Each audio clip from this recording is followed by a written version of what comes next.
Si dice che il diavolo faccia le pentole e non i coperchi, ma a quanto pare è anche un grande costruttore di ponti, oltre che ad essere un grande illusionista. Da nord a sud, la penisola italiana racconta molto di Lucifero, che si è dato da fare in ben più di un'occasione nel realizzare principalmente ponti e attraversamenti su torrenti e valli.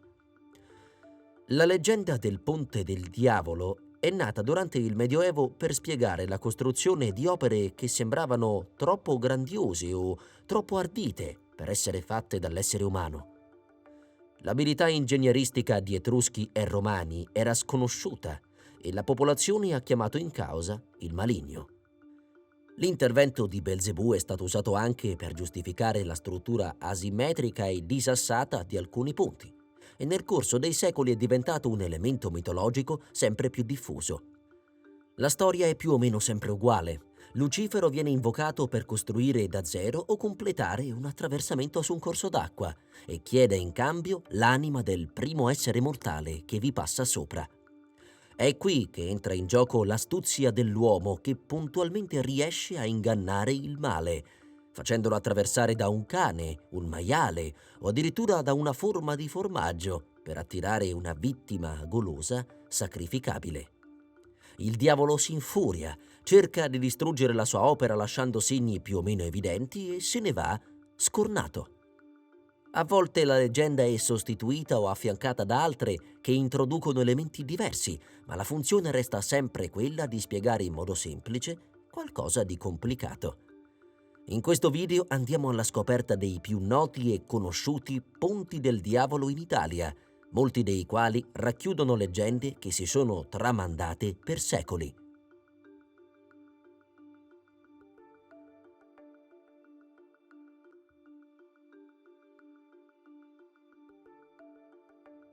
Il Ponte della Maddalena, detto Ponte del Diavolo, attraversa il fiume Serchio nei pressi di Borgo a Mozzano in provincia di Lucca. Voluto da Matilde di Canossa, il Ponte della Maddalena è al centro di spaventose leggende legate a Lucifero. L'ampio arco del ponte ne caratterizza la struttura e lo rende leggendario. Fu un condottiero ghibellino a ricostruirlo, Castruccio Castracani.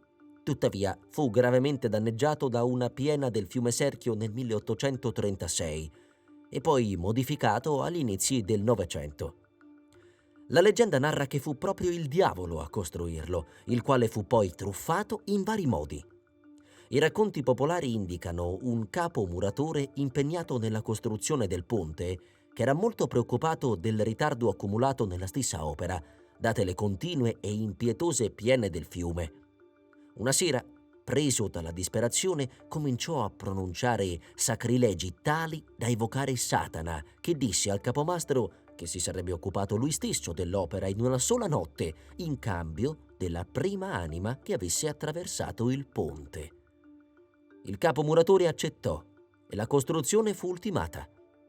Il capomastro, disperato per l'imminenza del pesante tributo al diavolo, corse dal parroco del paese e si confessò. Escogitarono così un piano, il quale suggeriva di far attraversare il ponte da un cane. Il diavolo, infuriato per questo affronto, lo prese e si buttò nelle acque del fiume senza mai più farsi rivedere. Si racconta inoltre che il cane, un pastore maremmano del tutto bianco, ogni tanto si veda passeggiare sul ponte nelle ultime sere di ottobre e che rappresenti il diavolo che ancora cerca l'anima del capocantiere che scomparve misteriosamente. Si dice anche di poter osservare sul fondo del fiume il corpo pietrificato del povero animale. Ci sono altre versioni che parlano di un maiale che rincorreva una mela, versione in cui il maligno adirato dalla beffa subita si gettò nel cerchio aprendo così un varco con gli inferi e scatenando un pandemonio tale da lasciare segni sul fondo del fiume e nella mente degli abitanti. Un altro fatto che ci dà una giustificazione ulteriore al nome che porta è la storia di Lucida Mansi.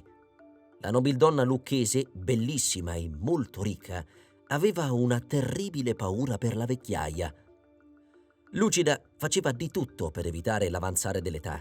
alchimie, viaggi alla ricerca di saggi, fonti mistiche ed altro per non invecchiare. Una mattina, nella sua residenza di Monsagrati a Pescagli, scoprì che sul suo viso era apparsa una lieve ruga. In preda alla disperazione, cominciò a piangere e ad urlare. E la sera di quello stesso giorno, Lucida o Lucilla, a seconda delle versioni, mentre vagava nervosamente per le vie di Borgo a Mozzano, passò presso il Ponte della Maddalena, allora ancora conosciuto con questo nome, dove ebbe un incontro con un bellissimo ragazzo, il quale le propose 30 anni di giovinezza in cambio della propria anima. La sciagurata accettò. Così Lucida venne portata dal giovane sulla parte più alta del ponte e a quel punto il ragazzo prese le sembianze di Lucifero e staccò l'anima della nobildonna dal suo corpo, gettandola nel cerchio.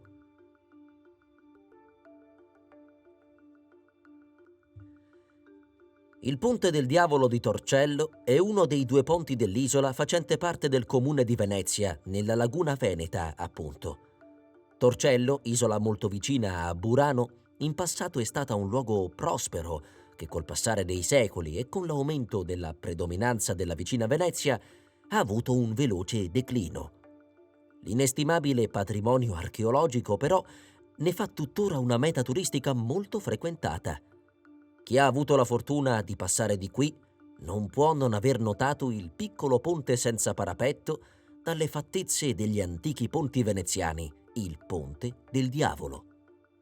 Il nome incute timore, ma la sua origine è ancora inspiegabile.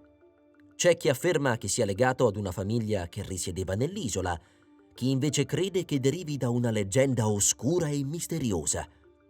La leggenda ha 4 protagonisti: il diavolo in persona, una ragazza, un giovane austriaco e una strega.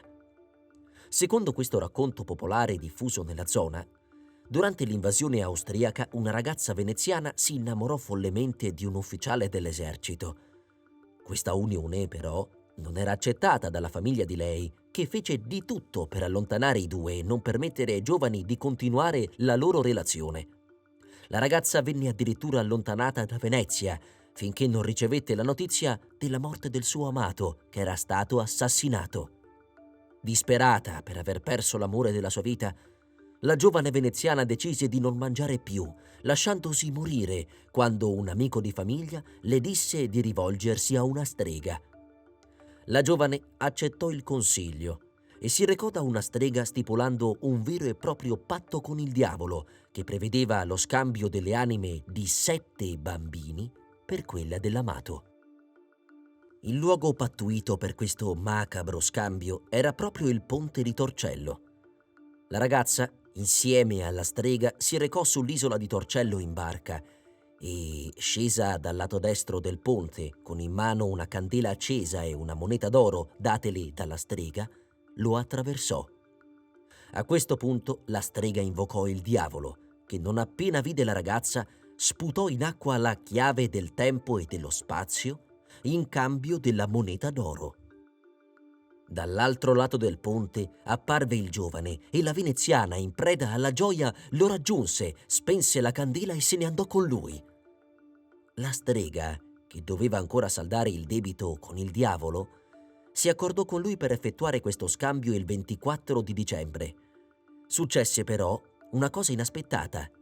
La donna venne uccisa da una giovane che voleva salvare i poveri bambini dal sacrificio.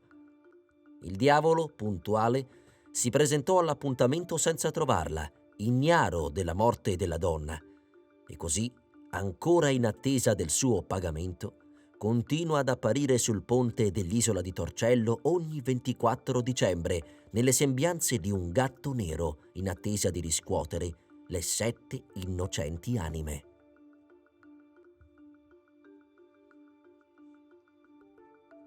Il Ponte Gobbo, detto anche Ponte Vecchio, è un antico ponte di profilo irregolare che attraversa il fiume Trebbia a Bobbio, in provincia di Piacenza.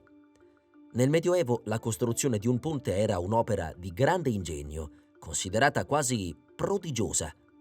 Per questo la costruzione dei ponti ha dato origine a molte leggende che spesso avevano come protagonista il diavolo, in quanto congiungere due luoghi che la natura aveva voluto separati era vista da molti come un'opera diabolica. Secondo una leggenda molto antica, Lucifero contattò San Colombano, promettendogli di costruire il ponte in una notte in cambio della prima anima mortale che lo avrebbe attraversato, e il santo accettò. Nella notte il maligno in persona convocò vari diavoletti che lo aiutarono nell'opera muratoria reggendo le volte del ponte. I demoni erano di statura diversa e così le varie arcate uscirono di dimensioni variabili. Al mattino il diavolo si appostò all'estremità del ponte per esigere il suo compenso.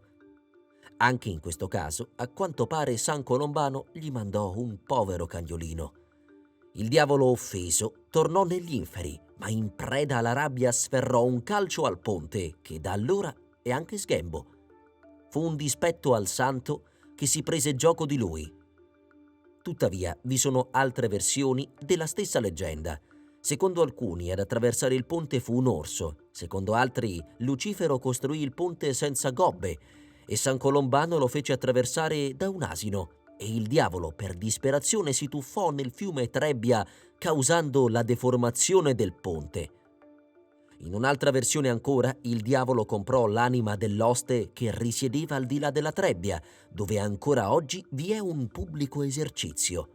Insomma, chi più ne ha più ne metta, ma non finisce qui. Secondo un'ulteriore versione, l'oste, scambiando il diavolo per un anziano gobbo con il bastone, auspicò il collegamento della trattoria con la città con la deviazione della via commerciale verso Genova e Chiavari, in vista di un aumento cospicuo delle sue entrate. La strada attuale fu costruita solo recentemente. Il vecchio gli chiese se era disposto a vendere l'anima. Lui rise, ma poi annui e strinse la mano al gobbo, che si mise a ridere sonoramente insieme all'ignaro oste. La mattina seguente apparve il ponte tra la nebbia. Successivamente, la moglie dell'oste notò una stranezza. La gente che vi passava sopra si esprimeva con turpiloqui e bestemmie nel superare faticosamente le gobbe del ponte e dopo varie fatiche si abbandonava all'alcol della trattoria dimenticando i doveri. Un giorno la moglie si alzò prima dell'alba e ai primi raggi del sole vide che sul ponte, nella nebbia mattutina, usciva un alito di vento che si trasformava in un demone e poi in un uomo, e vi riconobbe l'anziano gobbo con il bastone. La signora si recò a messa e raccontò tutto al vescovo, che capì il motivo per cui la gente veniva sempre meno a messa. Così stabilirono un piano. La donna invitò il vecchio a cena e lo fece abbuffare ed ubriacare fino a quando si addormentò, mentre il vescovo, con i parroci e alcuni parrocchiani rimastigli fedeli, iniziò a benedire il ponte e a costruire zone votive con croci e statue religiose. Parti di esse sono visibili ancora oggi. Il vecchio si svegliò all'alba e all'altezza dell'arco maggiore vide il vescovo che innalzava il suo bastone pastorale al cielo. Allora cominciò ad imprecare, ma prima di sparire maledisse il ponte e batté il suo bastone dicendo che ciclicamente, ogni qualvolta la religiosità sarebbe diminuita, avrebbe mandato delle piene della Trebbia a distruggere il ponte, che fu da allora denominato Gobbo o Ponte del Diavolo. Il ponte di Bobbio, oggi adibito solo a passaggio pedonale, è il simbolo stesso della città di San Colombano, nonché una delle strutture architettoniche più strane e originali in Italia.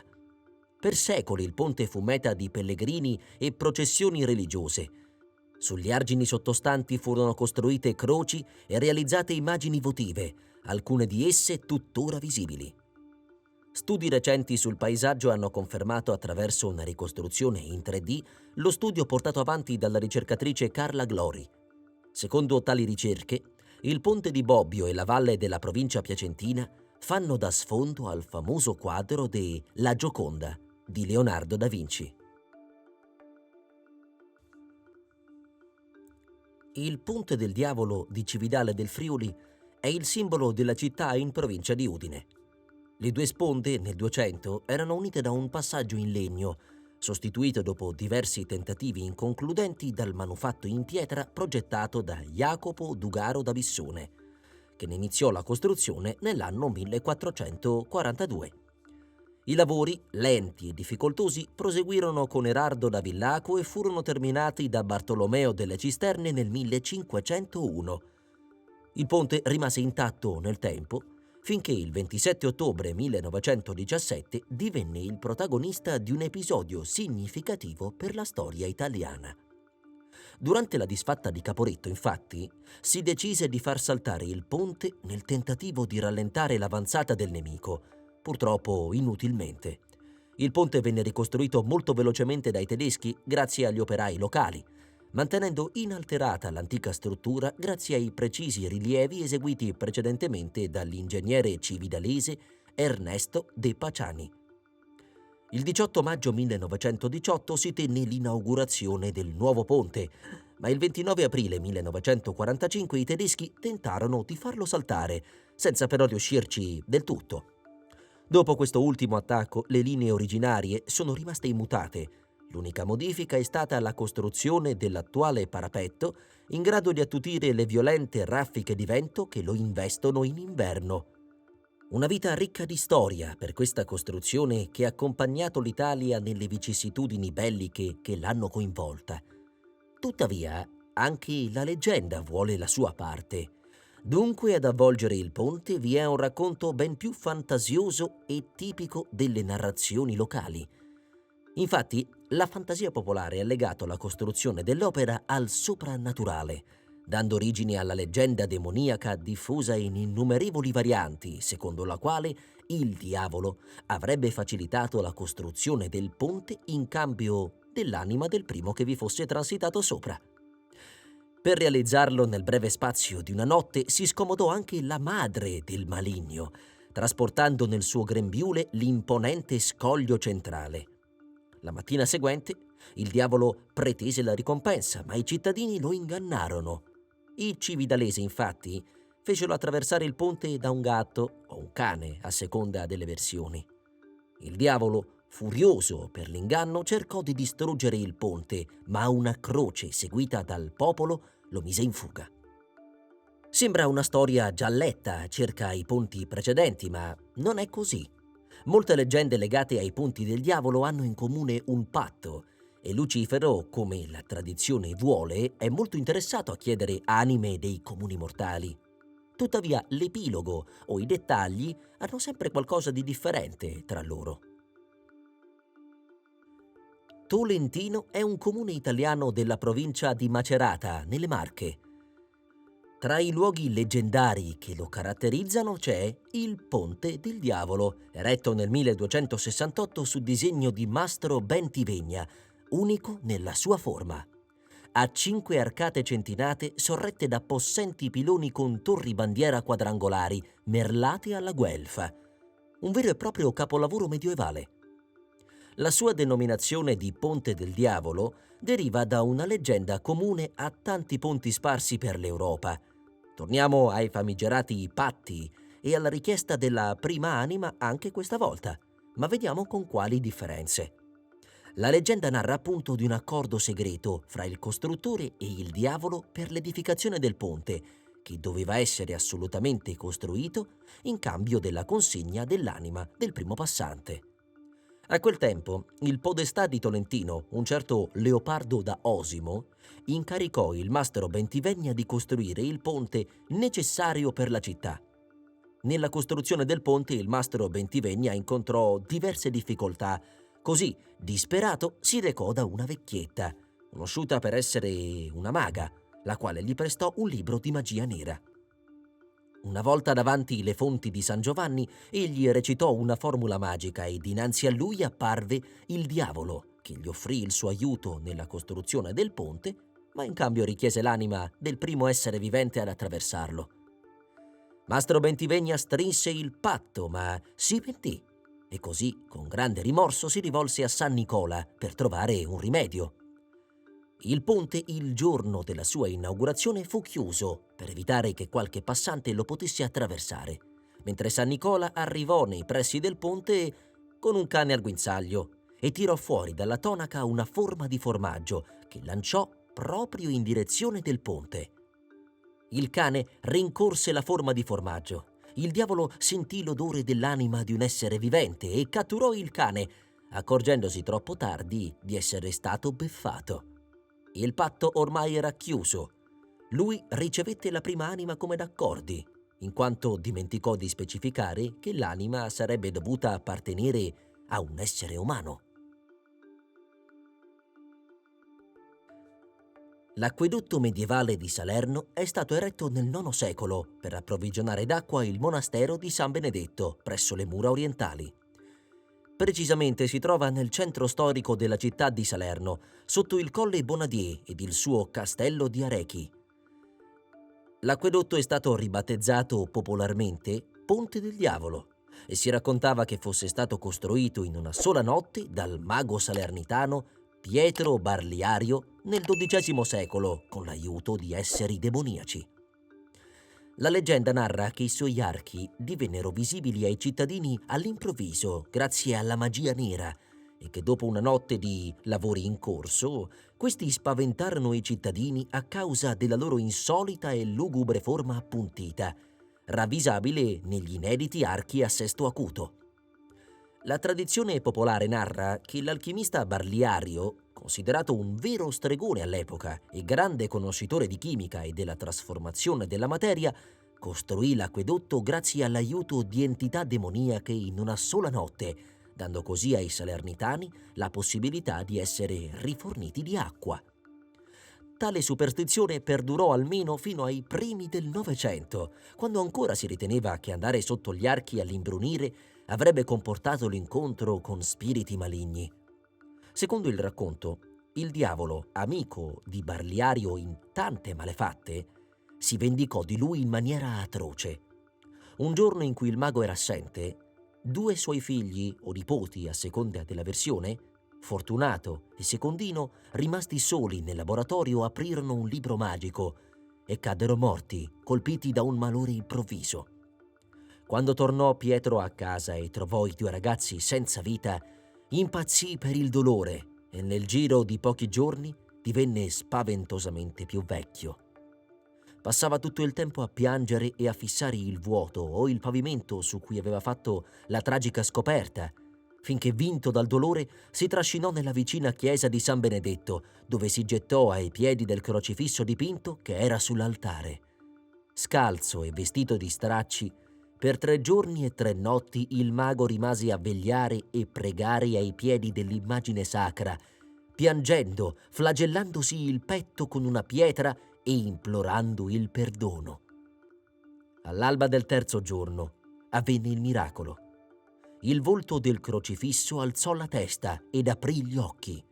Da quel momento in poi, Pietro cambiò completamente la propria vita, diventando monaco ed entrando in quello stesso monastero di San Benedetto, dove, ricevuto il perdono, si stabilì definitivamente. Questa leggenda, tramandata dapprima oralmente, divenne ben presto popolarissima. Solo in seguito, nel XIX secolo, ne vennero scritte poesie e drammi. Il miracolo di Barliario attirò in città moltissimi pellegrini, tutti desiderosi di ammirare o pregare davanti all'immagine di Cristo collegata al miracolo. L'afflusso di gente fu tale che oltre ai fedeli stessi confluirono in città anche molti artigiani e mercanti di vario genere. Da qui nacque la Fiera del Crocifisso, che si svolge ancora oggi nei 4 venerdì di Quaresima. La leggenda degli archi del diavolo, demonizzati dal popolo, impressionato anche dagli strani archi mai visti prima, è stata tramandata di salernitano in salernitano e soprattutto ai più piccoli si racconta che se ci si trova sotto gli archi maledetti nelle ore dell'alba o del tramonto, è possibile vedervi danzare gli spiritelli maligni. Anche quando Salerno subì i bombardamenti durante l'ultima guerra mondiale, l'unica costruzione a non cadere sotto le bombe fu proprio l'acquedotto, così come non ha ceduto durante il famoso terremoto del 1980. La leggenda fu probabilmente ispirata al fatto che la zona dove sorge l'acquedotto fino all'inizio del Novecento era impervia e priva di abitazioni, a ridosso del settore più alto delle mura cittadine. Infine, un'altra leggenda narra che sotto l'acquedotto si sarebbero incontrati casualmente in una notte di tempesta i 4 fondatori della scuola medica salernitana: l'arabo Adel, il greco Ponto, l'ebreo Elino e il latino Salerno. Questa leggenda fu ispirata dal fatto che, all'epoca, grazie ai suoi commerci, Salerno era un crocevia di vari popoli, religioni e culture varie.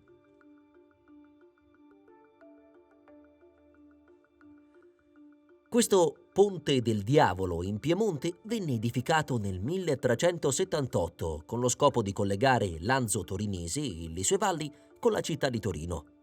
Apparentemente non fa così paura, anzi, impressiona per la sua antica solennità, eppure si chiama Ponte del Diavolo.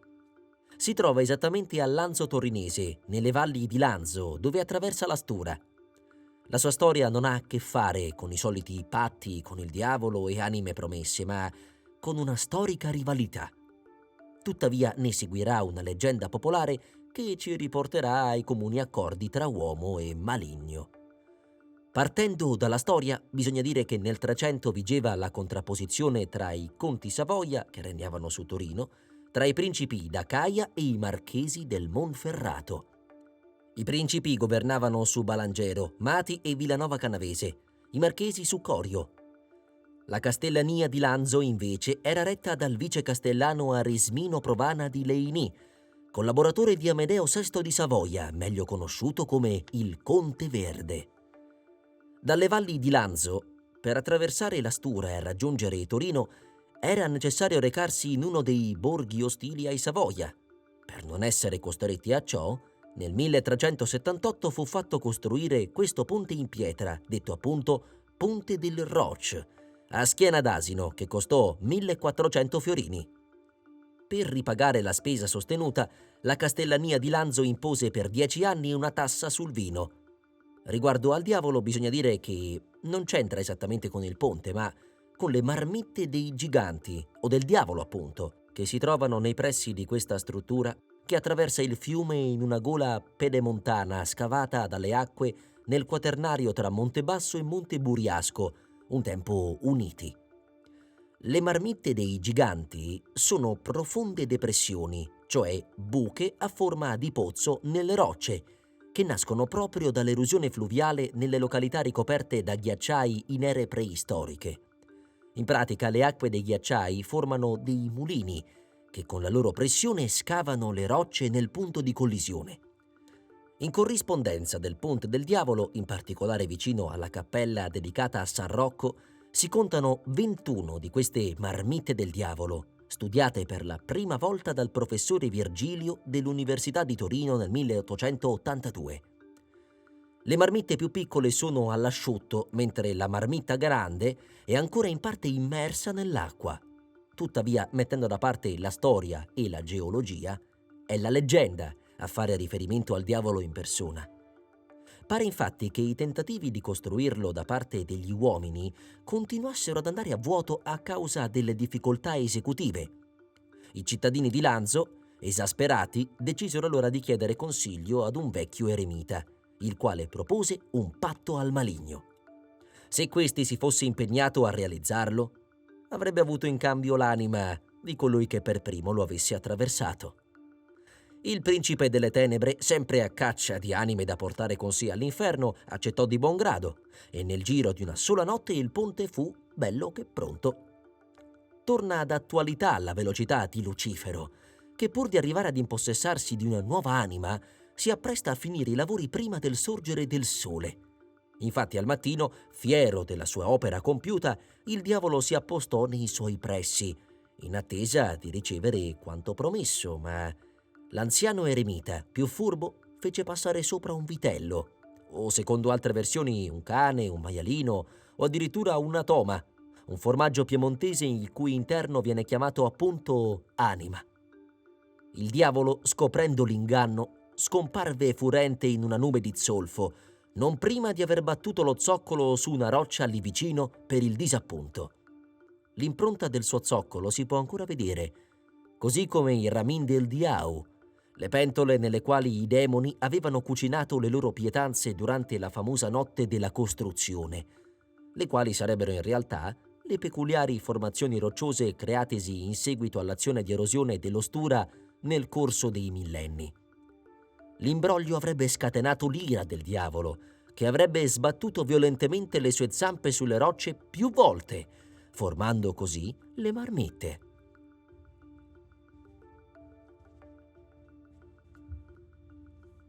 Il Ponte d'Ercole è un monolito naturale a forma di arco che si trova nel territorio del Frignano, tra i comuni di Lama Mocogno, Polinago e Pavullo, in provincia di Modena.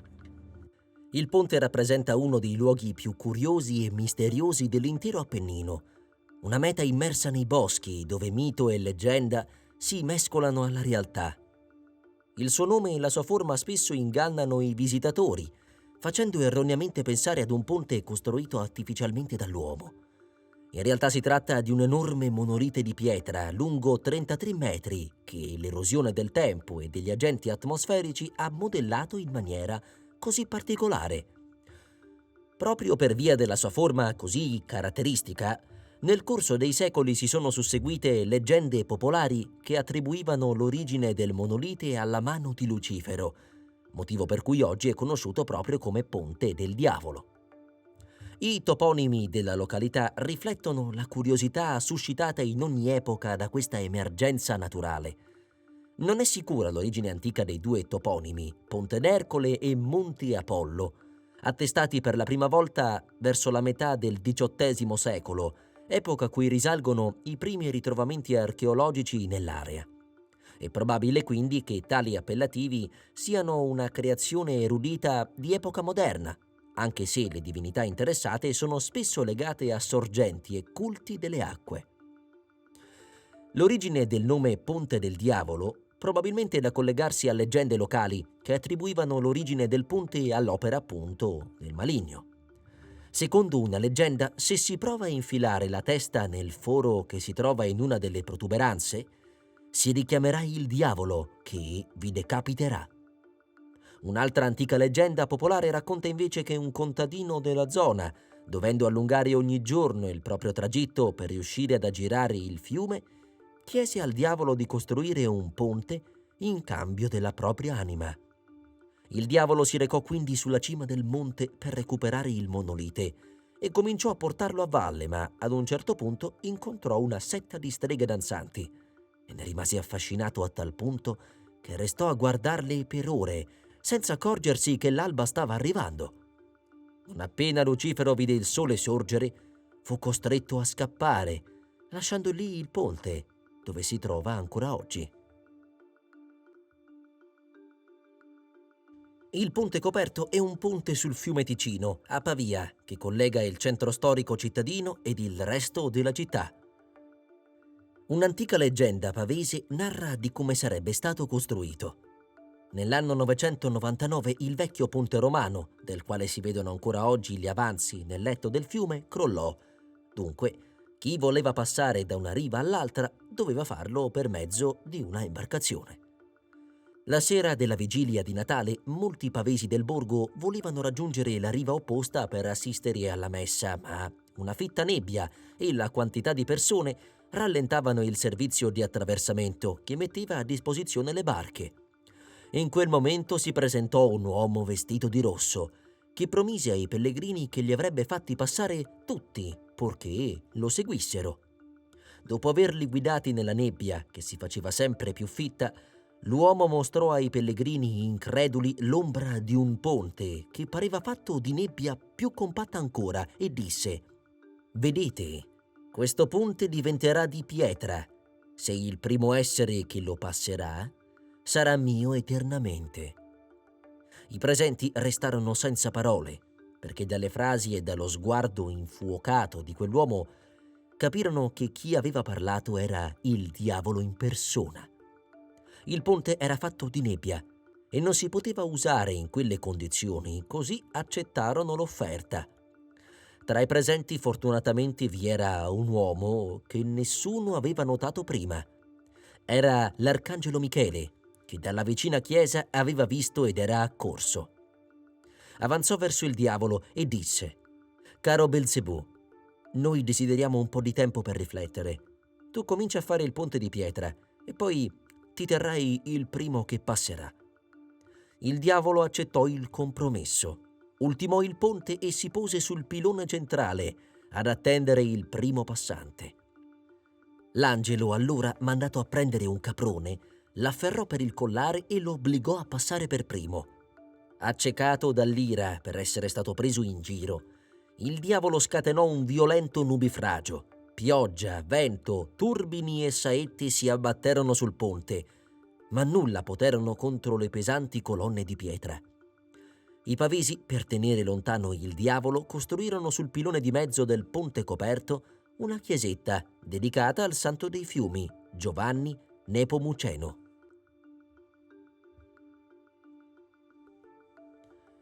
Il Pont Saint-Martin è un ponte romano ad arco ribassato in pietra che si trova a Pont Saint-Martin, nella bassa Valle d'Aosta. Nelle Alpi, una delle leggende più ricorrenti riguarda la costruzione di ponti impossibili o difficilissimi proprio da parte di Lucifero. È comune la trama del diavolo costruttore e del santo che interviene per salvare gli imprudenti commettenti, evitando loro di dover pagare contributi pesanti a base di anime e vite umane.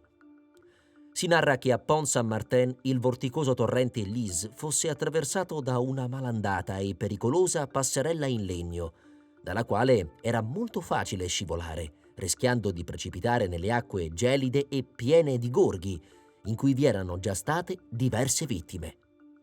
Tutti gli abitanti del paese misero mano alla borsa, raccolsero una certa somma, alla quale parteciparono anche i signori del paese e il parroco, ma i lavori si rivelarono ben più difficoltosi e dispendiosi del previsto. In tal modo la costruzione si interruppe, con grande disappunto di tutti gli abitanti, che si erano illusi di poter finalmente attraversare il Lys in tutta comodità e tranquillità. Durante un'assemblea del paese si fece avanti uno straniero, che offrì inaspettatamente una borsa piena di pezzi d'oro. Tra il tripudio generale egli si rivelò essere il diavolo in persona, che avrebbe finanziato la costruzione del ponte pretendendo in cambio il prezzo dell'anima del primo che sarebbe transitato sul ponte stesso.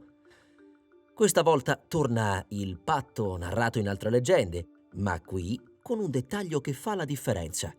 Il diavolo offre il denaro per ultimare il lavoro. Non si presta per fare il lavoro al posto degli uomini. Tuttavia il prezzo non cambia. Le anime degli uomini sono e saranno sempre la sua richiesta. Così l'assemblea accettò l'offerta, con il patto di non rivelare mai a nessuno la terribile richiesta. Ma la cosa fu ben presto risaputa da tutti gli abitanti del circondario e dai viandanti. Tutti, spaventati, si tenevano ben lontani dal ponte, evitandone l'attraversamento per non dover pagare al diavolo un prezzo così terribile. Tuttavia Lucifero, che aveva pregustato la facile conquista di un'anima da portare all'inferno, si inferocì e mandò sul paese una serie di sventure che precipitarono la zona in una carestia terribile. Le galline non facevano più uova, le mucche non producevano più latte e i frutti marcivano sulle piante. Occorreva trovare quest'anima da sacrificare, altrimenti la carestia avrebbe distrutto tutto il villaggio. Il parroco andò a trovare un eremita saggio e santo che viveva nei boschi intorno al santuario di Nostra Signora della Guardia, implorandone l'aiuto. Qui entra in gioco la disperazione dell'uomo, che puntualmente cede all'offerta degli inferi, ma poi si ritrova preso dallo sgomento e dalla paura a cercare aiuto in un santo o in un qualche stratagemma. Martino tranquillizzò il povero curato impaurito e gli ordinò di venire all'alba nei pressi del ponte con tutta la popolazione e di suonare la campana dell'Angelus. Così fecero, e al mattino seguente arrivò anche Martino, che recando al guinzaglio un cane affamato, si fece il segno della croce e attese il suono della campana. Quando ciò avvenne, tirò un pezzo di pane raffermo dall'altra parte del ponte e la povera bestia affamata attraversò di gran corsa il ponte fino a che Lucifero lo azzannò. In questo caso il diavolo non si accontentò di andarsene deluso, ma si infuriò e iniziò a sputare fiamme miste a urla. Nel marasma generale diede anche un calcio alla spalletta del ponte, provocando una crepa che è visibile ancora oggi. Martino fu portato in trionfo tra il tripudio generale della gente, che festeggiò per 3 giorni e per 3 notti. Ma lui, schivo come sempre, preferì ritornare silenziosamente al suo remoto rifugio. Gli abitanti, in segno di gratitudine, decisero di chiamare il paese con il nome del suo benefattore e dell'oggetto della sfida, Pont Saint-Martin.